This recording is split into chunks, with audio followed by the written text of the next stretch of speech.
quick video on how to remove the mirror and replace the indicator on a Peugeot 208, and also useful if you need to replace the bulb.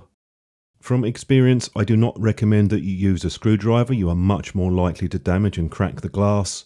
It can also be difficult to use your fingers. I wouldn't pull it at the edges. You can try to pull it at the top if you can get enough grip.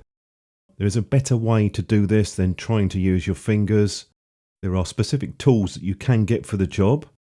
My tip for this is to use a plastic or silicone spatula. I prefer to go in at the top section. I just find it a bit easier. You do need a bit of force to prise it open. Once you have the mirror off, you can take the top cover off. There's just a couple of plastic lugs that hold that in place. Once you've pushed those in, that will come off. And now we have access to the indicator housing. There's just a tab there, so lift that up and you'll be able to pull it off. Once you've got that released, then you can go over to the bulb holder and just pull that out. So you'll be able to change the bulb if you need to. In this particular case, the indicator housing is damaged. That's why I'm replacing it.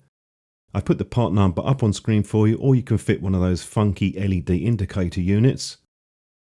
Hope that video is helpful for you. Hopefully it will save you from breaking the glass, because I've done that myself.